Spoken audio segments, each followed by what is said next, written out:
রাবিয়া বসরি বলে, ও হাসান বসরি, আমি আপনারে বললাম আমি জান্নাতি না জাহান্নামী, আপনি পারলেন না, আমিও জানি না। তবে একটা কথা আমার কাছ থেকে শুন না যান, আমি জান্নাতের আশা করি না, আমি জাহান্নামের আগুনে ভয় পাই না। আমি আমার রবের পাগল, আমি আমার নবীর পাগল। রব যদি রাজি হয়ে যায়, নবী যদি রাজি হয়ে যায়, আমার জান্নাত চাওয়া লাগবে না। জান্নাতের হুর গিলমান আমাকে নেওয়ার জন্য পাগল হয়ে যাবে। 2 নম্বর প্রশ্ন হলো, আপনি আমাকে বলুন না, হাসরের ময়দান যেদিন কায়েম হবে, আমার ডান হাতে আমলনামা আসবে নাকি বাম হাতে আমলনামা আসবে? হাসান বসরি বলে, এটা আবার আমি কেমনে বলবো? 3 নম্বর প্রশ্ন করলেন, আপনি বলুন না, মিজানের পাল্লায় যে ওজন করা হবে, নেকের পাল্লা ভারী হবে না বদরের পাল্লা ভারী হবে? হাসান বসরি বলে, এটাও আমি জানি না। 3 নম্বর গেল। 4 নম্বর প্রশ্ন হলো, জাহান্নামের উপরে পুলসিরাত দেওয়া হবে, ওই পুলসিরাতটা চুলের চাইতে চিকন হবে, হীরার চাইতে ধারালো হবে। ওই পুলসিরাতের নিচে থাকবে জাহান্নামের আগুন। এই কঠিন রাস্তা দিয়ে আমি পার হতে পারবো কিনা? হাসান বসরি বলে, আমি তো জানি না। এই জন্য যুবক রাবিয়া বসরি ডাক দিয়া কয়, আমিও জানি না। আমার আমলনামার গ্যারান্টি কার্ড, আমার হাতের মধ্যে আমলনামার গ্যারান্টি কার্ড নাই, আমার হাতের মধ্যে আমলনামার গ্যারান্টি ওয়ারেন্টি কার্ড নাই। সব আমার আল্লাহ জানে। এত যে ইবাদত করলাম কবুল হয়েছে কিনা আমি জানি না। হাসরের ময়দানে যেই আমলের হিসাবটা সবার আগে নিবে, এই আমলটার নাম হলো নামাজ। নামাজ, নামাজ। এই জন্যই তো আমার নবী দুনিয়া থেকে বিদায় হওয়ার সময় 3টা কথা বলে গেছে, এর মধ্যে একটা কথা হলো নামাজ, নামাজ, নামাজ। এই জন্য আমার যুবক ভাইরা, এই পৃথিবীর মধ্যে একটা আমল মানুষদেরকে পাপ কাজ থেকে দূরে রাখে, অশ্লীলতা থেকে দূরে থাকে। আমার আল্লাহ রাব্বুল আলামিন কোরআনে বলে দিয়েছেন, ইন্নাস সালাতা তানহা আনিল ফাহশাই ওয়াল মুনকার। নিশ্চয়ই নামাজটা মানুষকে অশ্লীল এবং খারাপ কাজ থেকে বিরত রাখে। এই জন্য যুবক ভাইয়েরা, খেলায় খেলায় সময় নষ্ট করা যাবে না, খেলায় খেলায় জীবন নষ্ট করা যাবে না। এই জন্য আপনাদেরকে অনুরোধ করে দিয়ে যায়, এই কোরআনের ভিতরে 82 জায়গায় নামাজের কথা বলেছে। সব জায়গায় বলছে নামাজ কায়েম করো, শুধুমাত্র নামাজ পড়ো এই কথা বলে নাই। বলছে নামাজ কায়েম করো। কায়েমটা কি জিনিস এটাই তো আমরা জানি না। এর মানে হলো, আপনি যদি স্বামী হন, আপনার স্ত্রীকে নামাজ পড়ানোর তাকিদ দেওয়া লাগবে। আপনি যদি বাবা হন, আপনার সন্তানকে নামাজের তাকিদ দেওয়া লাগবে। আপনি যদি এলাকার মুরব্বী হন, এলাকার মানুষদেরকে নামাজের কথা বলতে হবে। কারণ কেন জানেননি? এটার নাম হলো কায়েম। হাসরের ময়দানে প্রত্যেকের দায়িত্ব সম্পর্কে জিজ্ঞাসিত হবে। এই জন্য আমার যুবক ভাইয়েরা, অনুরোধ করে বলে দিয়ে যায়, আল্লাহ রাব্বুল আলামিনকে যারা ভয় করে, এরা কোনোদিন নামাজ ছাড়তে পারে না। কারণ সেই আল্লাহই তো আপনার বিচারটা গ্রহণ করবেন, আল্লাহই তো আপনার নামাজের হিসাবটা নিবে। আর আল্লাহ বলছেন, আমি আল্লাহকে যারা ভয় করবে, এদের ডানে বিপদ বামে বিপদ, অসুবিধা নাই। আমি আল্লাহ তোমাকে আমার রহমতের চাদর দিয়া ঢাকিয়া নেব। আল্লাহ রাব্বুল আলামিন বলছেন, ওয়ালামু আন্নাল্লাহা মাআল মুত্তাকিন।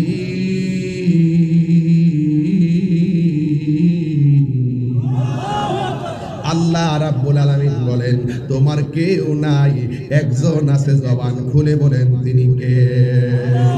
কেউ নাই, একজন আছে, তিনি হলো আমার রব। আপনি মনে করেন এই বংশে বাস করেন, ডানে অন্ধকার, বামে অন্ধকার, সামনে অন্ধকার, পিছনে অন্ধকার। আপনার অন্তরে যদি মাত্র ঈমানটা ঠিক রাখেন, আপনার অন্তরে যদি আল্লাহর ভয় রাখেন, তাইলে আমার আল্লাহ রাব্বুল আলামিন আপনাকে বন্ধু বানাই নিবে। আর আল্লাহ যারা বন্ধু বানায় নেয়, ডানের বিপদ আপনাকে কিছুই করতে পারবে না, বামের অন্ধকার কিছুই করতে পারবে না। আল্লাহ রাব্বুল আলামিন কোরআনের মধ্যে বলে দিয়েছেন, আল্লাহু ওয়ালিয়ুল্লাযীনা আমানু ইউখরিজুহুম মিনাজ যুলুমাতি ইলান নূর।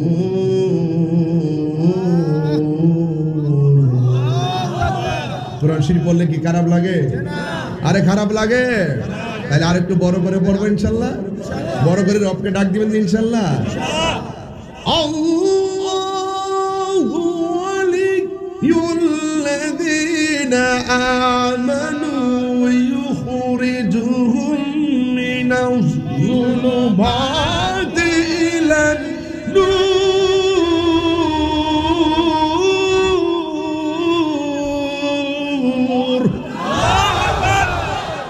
ঘোষণা কি মোল্লার না আল্লাহর? আল্লাহ কয় বান্দা তোর ঈমান ঠিক রাখ, যার ঈমান ঠিক আছে সে কুলিন আরেক বেড়ার হক মাইরা খাবে না। কথা কোন?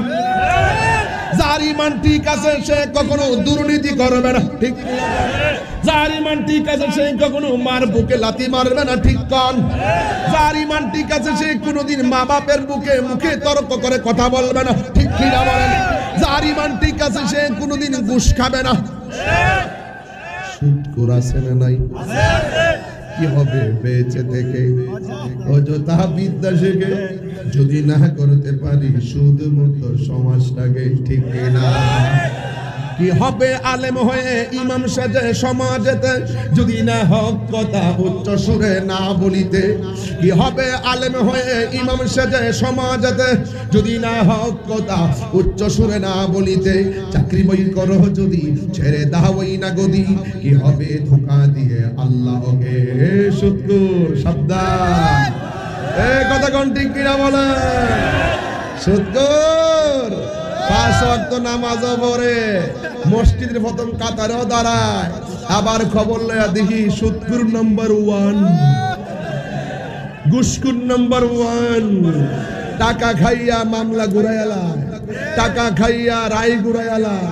এমন ঘুষখোর আছে চোখ টিপ দিয়ে সর্দারি করে। কথা কোন? হুজুরের মধ্যে একটু হুজুর আছে ঘুষ খাইয়া ফতুয়া ঘুরাইলা। কথা কোন? ঠিক না? ঘুষ খাইয়া জিনার সারা লাগাই দেয়। কথা কোন? ঠিক কি না? ঘুষখোর সাফার দাগ ফলাইয়া দেওয়ার দরকার।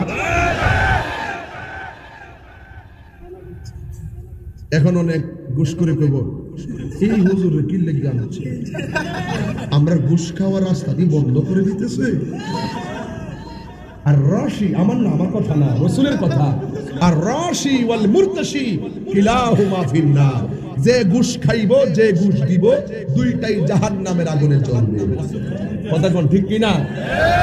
আর আমরা দেখি প্রায় সময় সমাজের ভিতরে যার একটু টাকা পয়সা বেশি থাকে সে সুদ টুদ খায়, মোটামুটি অনেক টাকা বানায় ফেলায় সে সুদ খাইতে ঘুষ খাইয়া এরে বাপ ডাইকা না মসজিদের সভাপতি বানায়। কথা কোন ঠিক না বেটে? কথা কোন ঠিক কি না বলেন? একটা সুদখোর না, আপনার আমার সাথে রাগ করবেন না। আমার সমস্যা আসেনি কোন জানো তো বাজান, টেহাওয়ালার হাতে তো দেশ। কথা কোন ঠিক না বেটে? কোন কোন কোন ফেসে পড়ি আবার যেই সমাজের মানুষ সুদ খায় এই সমাজে শান্তি থাকবে না। যেই ঘরে সুদ চলে এই ঘরে শান্তি থাকবে না। যেই দেশে সুদ চলবে সেই দেশে অশান্তি বেড়ে যাবে। ঠিক কি না বলেন?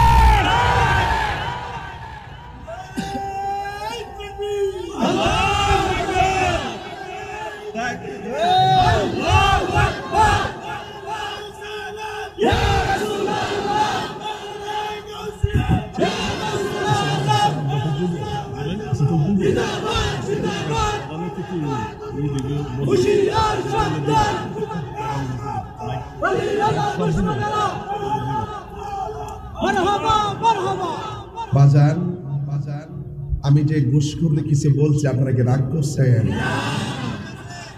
সুদখোররে যে কিছু কইছে আপনি কি রাগ করছেন বাজান? আচ্ছা সুদ খাওয়া যে হারাম এটা কি মোল্লার কথা না আল্লাহর কথা? তো আল্লাহর কথা বইলা যদি আমি তাহিরি জীবনটা এই দেশে জায়গা আমার না আপত্তি আছে? হ্যাঁ আপত্তি আছে। আমি এগুলো ভয় পাই না, লাল চক্ষুকে তাহিরি ভয় পায় না। কারণ তাহিরির চোখে সুন্নিরা কখনো লাল চক্ষুকে ভয় পায় না, কারণ সুন্নিদের চোখের মধ্যে আছে মদিনাওয়ালার সবুজ গম্বুজের দৃশ্য। কথা বলেন ঠিক কিনা? কিন্তু আমরা ডরাই না। হক কথা বলতে হবে। আহাল্লাল্লাহুল বাইআ ওয়া হাররামার রিবা। আল্লাহ ব্যবসাকে হালাল করেছেন, সুদকে হারাম করেছেন। এখন আপনারা বলুন সুদ কি সমাজে চলবে না বন্ধ হবে? ঘুষ কি সমাজে চলবে না বন্ধ হবে? আল্লাহ এদের কাছ থেকে আমাদের সকলকে ইবাদত করুক। মসজিদের সভাপতি বানাবেন, হোক সে গরিব, 5 ওয়াক্ত নামাজ পড়ে, নবীর পাগল দেখে দেখে মসজিদের সভাপতি বানাবেন, হয়তো সে কোদাল দিয়ে মাটি কাটে এরপরে হ্যাঁ সভাপতি। কিন্তু টাকাওয়ালার সাথে মসজিদের সভাপতির কোনো সম্পর্ক, কারণ এই সুদ করে টাকা ঘুষ করে টাকা দিয়ে আমরা মসজিদে টাইলস কিনবো, ফ্যানের বাতাস খাবো। যারা এই কাজগুলো করবেন আপনাদের জবাব দিতে হবে। জানি না কেমনে হারাম করে কাছ থেকে টাকা আইনা মসজিদের কাজে লাগাইলেন, কেউ আসতে পারবেন না।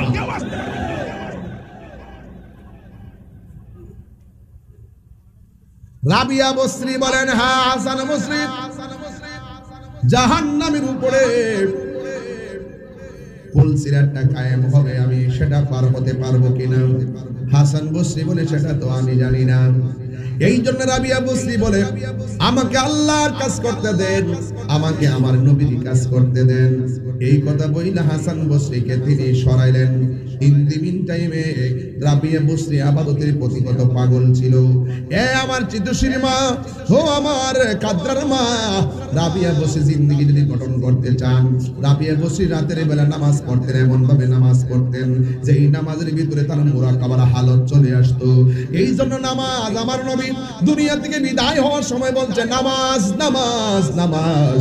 আপনারা জবান খুলে বলেন, সেই নামাজ আমরা চাই কি চাই না? আরো বড় করে বলুন, চাই কি চাই না? আল্লাহর হাবিব বলেন, যারা উযু করার সময় বিসমিল্লাহ বইলা শুধু উযুটা শুরু করে, যতক্ষণ উযু শেষ হবে না ততক্ষণ পর্যন্ত আমার আল্লাহ উযুকারীর চতুর্পাশে ফেরেশতা দাঁড় করায়া দেয়। শুধু ফেরেশতা দাঁড় করায়া দেয় না, এই ফেরেশতারা আমার আল্লাহর কাছে নামাজের জন্য দোয়া করে, আল্লাহ তুমি উযুকারীর জীবনের এই গুনাহগুলো maaf করে দাও। এরপরে আমার নবী বলে, যখন মানুষ উযু করার সময় হাতটা দৌত করে, এই হাত দিয়ে যত গুনাহ করে উযুর পানির সঙ্গে আমার আল্লাহ মাটিতে জড়ায়া ফালাইয়া দেয়। উযু করার সময় বান্দা যখন মুখের মধ্যে কুলি করার জন্য পানি দেয়, ওই কুলি গড়গড়া করে কুলি করে ফেলে দেওয়ার সময় আমার আল্লাহ মুখের গুনাহগুলো মাটির মধ্যে ফেলে দেয়। এরপরে বান্দা যখন মুখটা দৌত করে, এই চোখ দিয়া যত গুনাহ করে এই চোখের গুনাহগুলো মাটির মধ্যে ফেলে দেয়। ও যুবকের দল, আমার নবী, আপনার নবী বলেন, যারা উযু করতে করতে উযুটা শেষ করে ফেলায়, উযু শেষ করার সময় গায়ে থেকে লাস্টের যে পানির ফোঁটাটা পড়ে, এই ফোঁটার সাথে আমার আল্লাহ তার জীবনের গুনাহগুলি maaf করে দেয়। এই জন্য উযুটা ভালোভাবে করবেন। আমার সমাজের মানুষ ভালো করে উযু করে না, কোন রকম ভাবে উযু করি না, দৌড়াইয়া চলে যায়। না না না, ভালো করে উযু করা লাগবে। উযু হইল নামাজের চাবি, নামাজ হইল বেহেশতের চাবি, আর নবী হইল জান্নাতে যাওয়ার গ্যারান্টি। কথা কোন ঠিক কিনা? এই জন্য আমার যুবক ভাইরা, ওই নামাজ পড়তে গেলে শুধুমাত্র উযু করলে চলবে না, উযুর আগে পবিত্রতা হওয়া লাগবে। এই জন্য সব নিয়ম কানুন গুলো বজায় রেখে আপনাকে নবী চিনতে হবে। এই জন্য নামাজ পড়বেন, আবার শুধু খাইবেন, এই নামাজের কথা বলা হয় নাই। আমি প্রায় মাহফিলের মধ্যে বলে থাকি, নামাজ পড়ো রে হুজুরি কলবে নামাজ পড়ো। কথা কোন ঠিক কিনা? সেই নামাজে নবী নাই রে, সেই নামাজকে পড়িল না রে। নামাজে নামাজিকে সরল পথে আনতে পারে। নামাজের ভিতরে আমার নবীর সালাম আছে না নাই? আসসালামু আলাইকা আইয়ুহান নবী ওয়া রাহমাতুল্লাহি ওয়া বারাকাতু।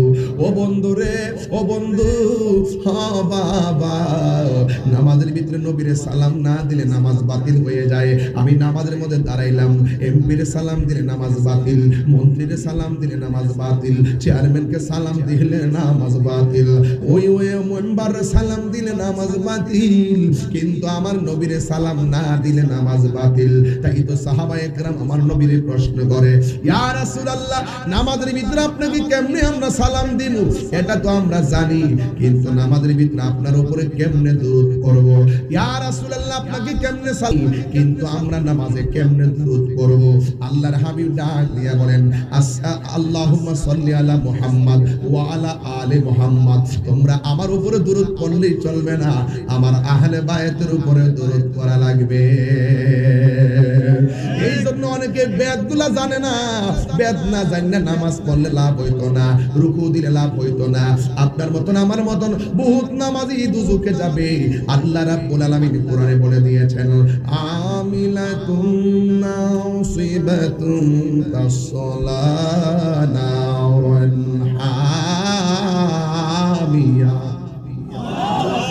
যারা গাট্টি গাট্টি পরিমাণ আমল করব, আমল কইরাও দুজকের মধ্যে যাবে। হাসরের ময়দানে যাওয়ার আগে কবর আছে না নাই? ওই কবরের ব্যাপারে আমার নবী বলে দিয়েছেন, বেনামাজি হইয়া যারা কবর দেশে যাবে, ওই বেনামাজি হইয়া কবরে গেলে ওই কবরবাসীর জন্য তিনটা শাস্তি অবধারিত। এক নম্বর শাস্তি, কবরটা একদম ছোট করে দেওয়া হবে, এমন সংকুচিত করে দেওয়া হবে, ডান পাশের মাটি বাম পাশের মাটি মিল্লা তোমার একটা চাপা মারবে, ডান পাশের হাড্ডিগুলো বাম পাশের হাড্ডির ভিতরে ঢুকে যাবে, বাম পাশের হাড্ডিগুলো ডান পাশের হাড্ডির ভিতরে ঢুকে যাবে। আমার নবী বলে, বেনামাজি হইয়া কবরে গেলে তোমার মাটিগুলো এমন ভাবে চাপা মারবে, আর বেনামাজিটা কবরের ভিতরে এমন জোরে একটা চিৎকার মারবো, ও আল্লাহ, আর তিনবার কন্যা আল্লাহ আল্লাহ। আগে যদি জানতাম বেনামাজি হইয়া কবর আসলে এত শাস্তি, জীবনে কোনদিন নামাজ ছাড়তাম না গো আল্লাহ, আর একবার দুনিয়াতে পাঠাও, আমরা একটা ওয়াক্ত নামাজ মিস করতাম না। আল্লাহ বলবে, কাইফা তাকফুরুনা বিল্লাহি ওয়া কুনতুম আমওয়াতান ফাআহইয়াকুম সুম্মা ইউমীতুকুম সুম্মা ইউহয়ীকুম সুম্মা ইলাইহি তুরজাউন। আমি আল্লাহ তোরে জীবন দিছি, জীবন দেওয়ার পরে তোরে আমি আল্লাহই মরণ দিয়েছি, মরণ দেওয়ার পরে কবর তোরে জীবন দিয়েছি। এই জীবনের পরে আর কোনো মৃত্যু নাই, আর দুনিয়াদারি নাই, এখন হবে শুধুমাত্র হিসাব আর হিসাব। মরণের চিঠি যখন আসবে আমার, সবাই বললাম, আমি অনেক খুশি হলাম, অনেক কষ্ট করে আসছে, বলেন, মরণের চিঠি যখন আসবে আমার, কালিমার তালকিন দিও বারে বার, মরণের চিঠি যখন আসবে আমার, কালিমার তালকিন বার, প্রাণে ভরে দেখব চেহারা তোমার, প্রাণে ভরে তোমার, ডেকে নাও রওজা তোমার, রাসূলুল্লাহ কি উপায় হবে আমার, রাসূলুল্লাহ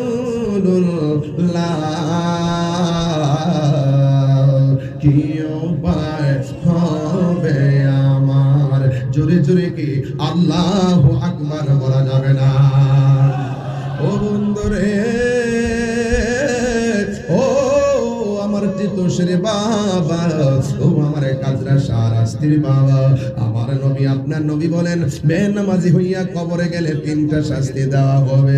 এক নম্বর হলো কিসের? আমাকে দিছেন? ও আচ্ছা আচ্ছা, মারহাবা, জোরে বলেন, আল্লাহ আপনি কবুল আর মঞ্জুর করেন, জোরে কর না আমিন। মাঝখান দিয়ে একটা কথা কই, মাসুম ভাই, কষ্ট হইব? কষ্ট হইতেছে? আমার কথা কি শুনতে খারাপ লাগতেছে? আমি কিন্তু বাজার খুবই টায়ার্ড, এরপরে কিন্তু আমি মানে চেষ্টা করেছি একটু আপনাদের হেদায়েতের জন্য, আমার হেদায়েতের জন্য কথাগুলো কাজে লাগে। একটা বাজার মাঝখান দিয়ে একটা কথা বলে ফেলি, এই মাহফিলটা সামনে হইতো নি, হইব নি, দিনে না রাইতে? ইনশাআল্লাহ দিনে না রাইতে? রাত্রে। রাত্রে হইলে বড় একটা মাঠ যদি ভাই, তাহলে মোটামুটি এটা প্রেমের খেলা হবে। তো এই যে রাখো, চিন্তা করো না, বাধা দিব তো। তাহিরি সামনে চললে না, বুঝতে তাহিরি কেমন। আপনাদের ইউটিউবে খন্ডিত 30 সেকেন্ড 32 সেকেন্ড দিকে দিকে মনে করেন তাহিরি মানিয়ে বুঝে গানটা বিরা বলতে পারবেন যে আমি এখানে যে ওয়াজ করছি একটা কথা দলিলের বাইরে বলছি? এই 2 ঘন্টা ওয়াজ তো আর বড় বড় যারা বয়া বয়া গরের কোন বয়া যারা ওয়াজের মাঠে আসে না, এরা তো শুনে না। ওই পাবলিকের মধ্যে 2 ঘন্টা বয়া বয়া ওয়াজ শুনতো, তাইলে বুঝতো যে হুজুরে 2 ঘন্টার ভিতরে 1 ঘন্টা 50 মিনিট হুজুরে কোরআন সুন্নাহর ভিত্তিতে কথা বলছে, প্রাসঙ্গিক ক্রমে যে কথাগুলো বলছে এগুলোর কাটটা নিয়ে সারিয়া দেয়, বোঝায় যে তাহিরি মানি মনে হয় গান টান গা নাচানাচি করে, এছাড়া মনে হয় তার কোনো বুঝি নাই। আরে বেডা, পরিষ্কার বলছি, কলা গাছের ডাক গা বেডা হইলে আগবা। সামনে আসো, দেখি হিম্মতে কতটুকু আছে। তবে আমরা মারামারি বিশ্বাস করি না, আমরা লাটেলগিরি বিশ্বাস করি না, আমরা কাটাকাটি ঝগড়া ফসাদ এগুলো আমরা মানি না, আমরা দলিলে বিশ্বাস করি। কথা বলেন ঠিক কিনা? আমি পরিষ্কার ভাষায় বলছি, ওইলে আমারে বুঝায় আপনাদের দলে নেন, নাইলে আপনারা বুঝে আমাদের দলে আসেন। যদি আমারে বুঝাই নিতে পারেন আর আপনারা বুঝে আসতে পারেন, তাইলে এই দেশের ইসলামী দলগুলো রাজপথ থেকে মসনদে যেতে পারবে। কথা বলেন ঠিক কিনা? আর আপনি আমার গুতা দিবেন, আমি আপনার গুতা দিব, তাহলে তো সারছে কবি যে মাশাআল্লাহ হ্যাঁ ওইদিকে আমরা গামরি ফাঁকে দিয়ে আর আপনার ওই স্বপ্ন পূরণ হবে না। কথা কোন ঠিক না বেঠিক? এই জন্য উলামা একরাম যদি ইসলামী দল আছে সকলকে বলবো, উলামা একরামদের যদি বিভাজন আছে, উলামা একরামগণ আর বিচ্ছিন্ন থাকার সময় নাই। আসেন ঘরের কোনায় বসেন, বৈশা আপনি আমার বুঝান, আমি আপনারে বুঝাই, দেখবেন যদি মিল্লা যাইতাম পারি এই দেশের রাজ কায়েম হবে। কথা বলেন ঠিক না বেঠিক? একমাত্র ইসলামের সবচাইতে বেশি ক্ষতি হয়েছে মুনাফিকদের কারণে। কথা বলেন ঠিক? আমি ওয়াজটা শুরু করছি মুনাফিক দিয়া, ঠিক কি না গো?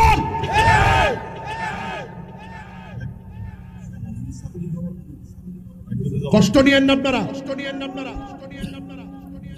আমরা সুন্নাহ আহলে সুন্নাত ওয়াল জামাত শান্তি প্রিয়, এটা বারবার প্রমাণ হইছে। কথা কোন ঠিক কি না? আপনারা মাজারে আক্রমণ না করলে আমরা কখনো প্রতিবাদের প্রশ্নই ছিল না।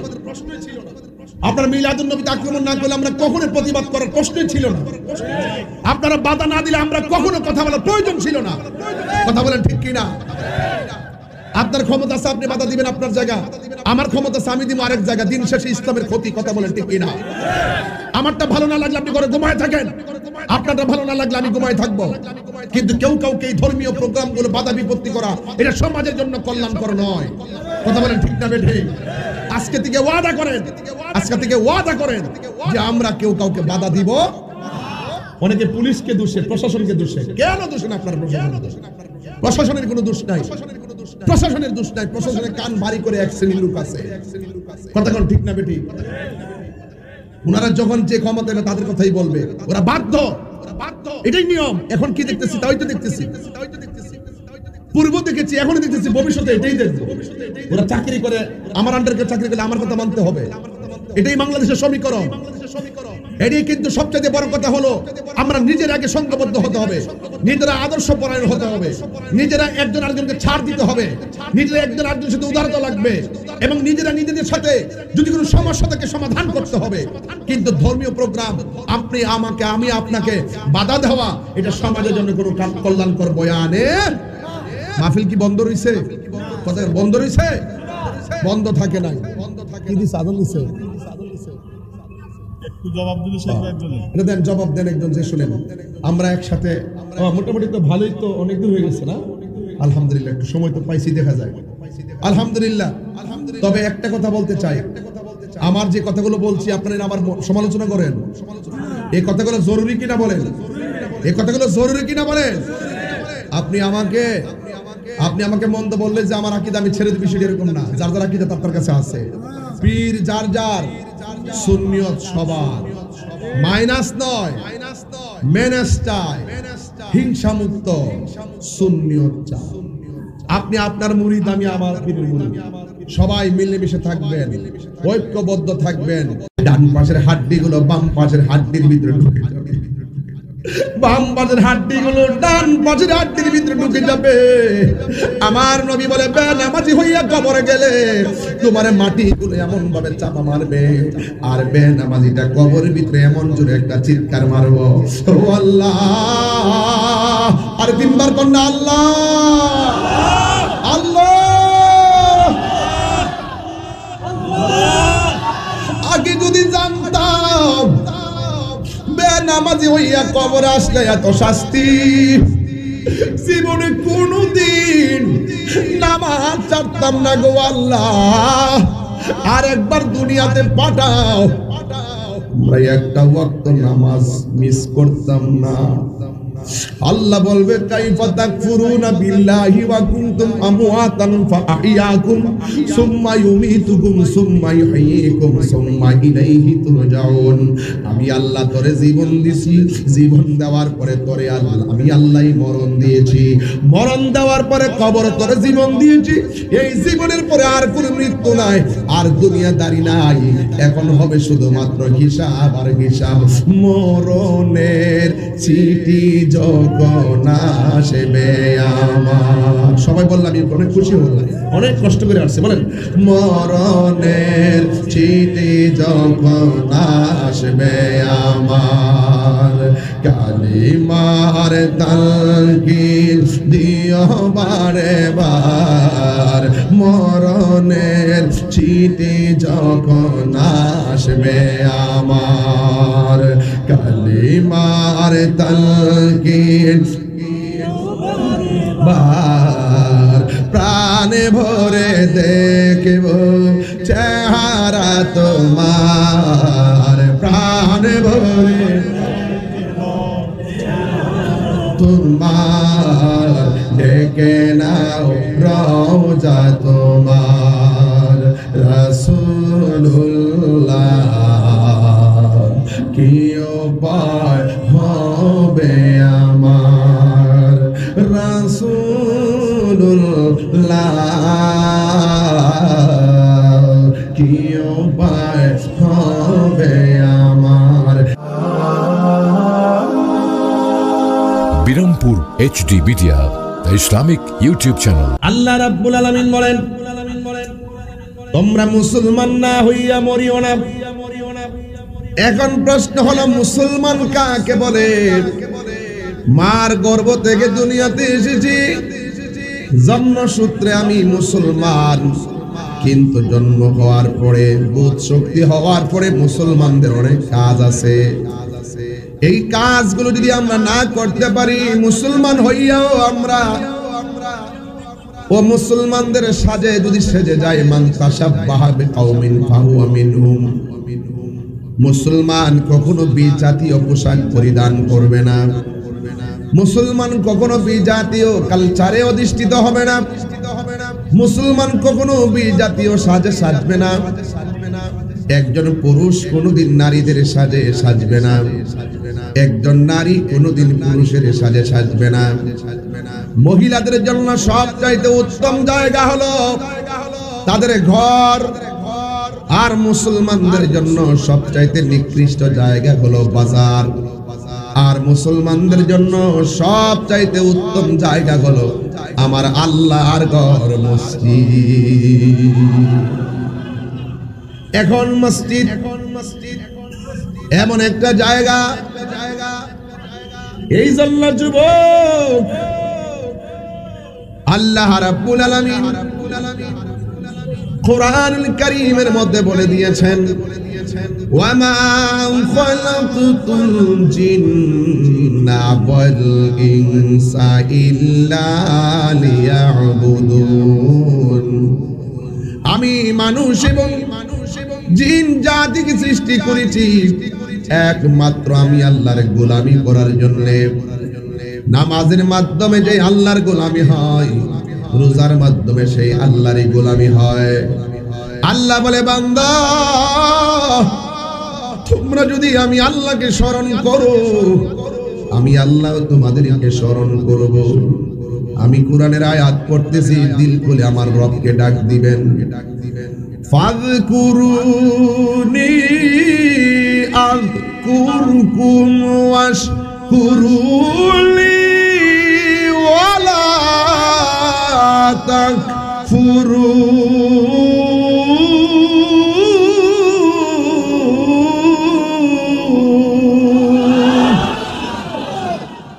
আল্লাহ বলে, বান্দারে তোরা আমারে ডাক দে, আমি আল্লাহ ডাক দিব।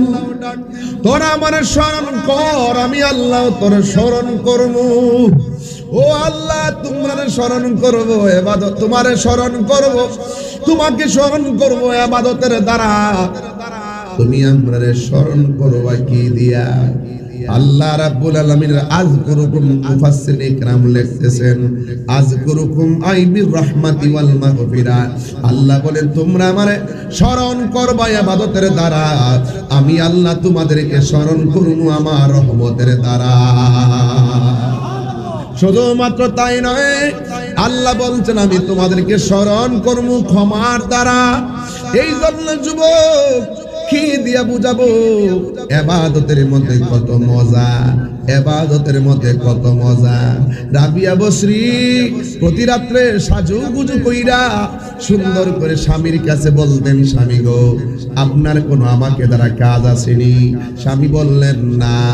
এবার স্ত্রী সোজা আর বিছানার মধ্যে যাই নাই, না যাইয়া গো বিছানার মধ্যে দাঁড়াইয়া গেছে, না যাইয়া নামাজের মুসল্লার মধ্যে দাঁড়াইয়া গেছে। 10টা বুঝি না, 11টা বুঝি না, 2টা বুঝি না, 3টা বুঝি না, ফজরের নামাজ না পড়া রাবিয়া বসরি একটা সেকেন্ডের জন্য বিছানায় পিঠ লাগাতেন না। এমন ভাবে রাবিয়া বসরি ইবাদত করতেন, শেষ পর্যন্ত ইবাদতে রাবিয়া বসরির যৌবন চলে গেল। রাবিয়া বসরির চেহারাটা তেমন বেশি ভালো ছিল না, রাবিয়া বসরির সম্পদ ছিল না, রাবিয়া বসরির চেহারা ফেস কাটিংও ভালো ছিল না, গায়ের রঙও ছিল কালো। এরপর রাবিয়া বসরির ভিতরটা ছিল অনেক ভালো। কি দিয়ে ভালো জানেননি? আল্লাহর ইবাদতের দ্বারা তার অল বডিটার ভিতরে প্রেমের অলংকার পড়েছে। আর জবান খুলে কন্যা আল্লাহু আকবার। এই জন্য আমার যুবক ভাইরা, ওই রাবিয়া বসরি তখন স্বামীকে বলে, ও স্বামী আপনি শুয়ে থাকেন, আমাকে আমার রবের কাজ করতে দেন। স্বামীও কোনোদিন রাবিয়া বসরিকে বাধা প্রদান করে নাই। হে বন্ধুরে, একদিন স্বামী তার দেহ ত্যাগ করলেন। হঠাৎ করে একজন লোক আসলেন, আয়েশা বললেন, রাবিয়া আমি তোমাকে বিয়ে করতে চাই। রাবিয়া বসরি তো আল্লাহর পাগল, ঠিক কি না কর? আজকে যারা এসেছেন সবাই কার পাগল? আল্লাহর পাগল, আমার নবীর পাগল। কিন্তু রাবিয়া বসরির কাছে যখন ছেলেটা প্রশ্ন করলো, রাবিয়া আমি আপনাকে বিয়ে করতে চাই, যেই লোকটা প্রশ্ন করছে এই লোকটা হলো তাবি, মানে সাধারণ কেউ না, বলতেছে আমি আপনাকে বিয়ে করতে চাই। এই কথা বলার পরে রাবিয়া বসরি ডাক দিয়ে বলে, হে আল্লাহর বান্দা, জীবনটা কাটাই দিতেছে আমার রবের জন্য। কুল ইন্না সলাতি ওয়া নুসুকি ওয়া মাহইয়ায়া ওয়া মামাতি লিল্লাহি রাব্বিল আলামিন।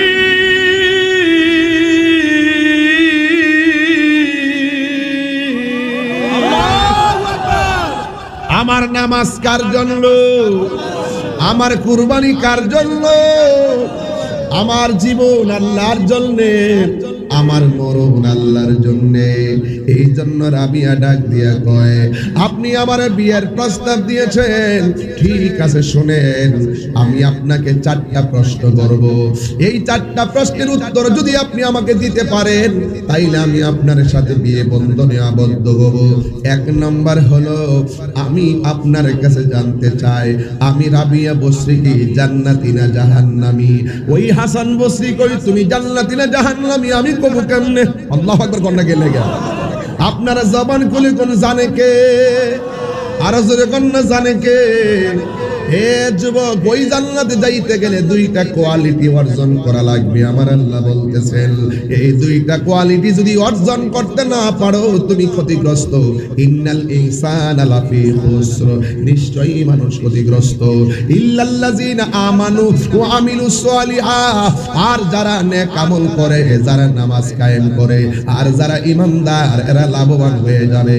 আর যারা 2টা কোয়ালিটি হৃদয়ে ধারণ করতে পারে, একটা ঈমান আর একটা আমল। আল্লাহ রাব্বুল আলামিন কোরআনে বলেছেন, ওয়াবাশশিরিল্লাযিনা আমানু ওয়া আমিলুস সালিহাতি আন্না লাহুম জান্নাতিন তাজরি মিন তাহতিহাল আনহার। আল্লাহ বলে যারা ঈমানদার হবে এদের জন্য আমি আল্লাহ জান্নাত বরাদ্দ করে দিয়েছি। সুবহানাল্লাহ কোন কেন? যেই জান্নাতের নিচ দিয়া প্রবাহমান থাকবে সুন্দর পানির বাতাস, এই যুবক ভাইয়েরা আমার আরাবিয়া বসে ডাক দিয়ে কয়, আপনি আমার বিয়ে করতে প্রস্তাব করেছেন, আপনি বলুন না আমি জান্নাতি না জাহান্নামী। আপনারা জবান খুলে কোন কে জান্নাতি কে জাহান্নামী, এই খবরটা জানে কে? এরপরে রাবিয়া বসরি বলে, জাহান্নামের আগুন অনেক কঠিন, এই জাহান্নামের মুখের ভিতরে এই দুনিয়াটা যত বড় হবে এর চাইতে 70 গুণ বড় একটা পাথর যদি জাহান্নামের মুখের মধ্যে ছেড়ে দেয়, এই পাথরটা জাহান্নামের নিচে যাইতে 70,000 বছর লাগে। এত কঠিন জাহান্নামের আগুন, জাহান্নামের জিহ্বা দিয়া টান দিয়া মানুষের জাহান্নামের পেটে ভরাইয়া ফেলবে। 70,000 ফেরেশতা শিকল দিয়া বাঁধাও, জাহান্নামের গতি আটকাইতে রাখতে পারবে না। ওই জাহান্নামটা এমন ভাবে বেষ্টনী দিয়া রাখবে, 70,000 ফেরেশতাও একেবারে শিকল দিয়া বাঁধাও ধরে রাখতে পারবে না। রাবিয়া বসরি বলে, যখন আমি জাহান্নামের কথা চিন্তা করি তখন আমার ঘুম আসে না। আল্লাহ রাব্বুল আলামিন আমার কপালে কি রেখেছেন, আবার জান্নাতের ভিতরে এত নাজ নিয়ামত, আমার জীবনে আমি কি আমল করেছি, কোন আমলের কারণে আমার আল্লাহ আমার জান্নাত দিবে, এই আমল আমি করতে পারছি কিনা আমি বড় টেনশনে আছি। তবে হাসান বসরি গো, আপনি আমার বিয়ের প্রস্তাব দিয়েছেন, 1 নম্বর প্রশ্ন করলাম উত্তর দিতে পারেন নাই, তাইলে আমিও বলি শুই না যান, আমি জাহান্নামের আগুনে ভয় পাই না, আমি জান্নাতের আশা করি না, আমি আমার রবের পাগল, আমি আমার নবীর পাগল, আমি আমার নবীর পাগল। তোমার দেশে যাই কত আসে কাল, এই দম পড়ে আছি বাংলায় তাল, যেতে পারলাম না আমি দেশেতে তোমার, যেতে পারলাম না আমি মার, ডেকে নাও রোজা তোমার। দুই হাত তুলে খুশি হবো ইনশাল্লাহ। আমি কিন্তু মনে করি এই আধা ঘন্টায় 1.5 ঘন্টার ওয়াজ করতে পারি ইনশাল্লাহ, আবার 1 ঘন্টা 3 ঘন্টার আলোচনা নিয়ে আসতে পারি, কারণ আমি অযথা সময় নষ্ট করবো না। অনেক প্রাসঙ্গিক কথা আজই বলি, সেই কথাগুলো আজ বলছি না কেন, সময়টাকে কাজে লাগাতে হবে। আমরা ইনশাল্লাহ একসাথে নামাজ পড়বো, কথা বলেন ঠিক? আপনারা উঠবেন না, আমি সময়টা এমন ভাবে ছাড়বো যেন আপনারা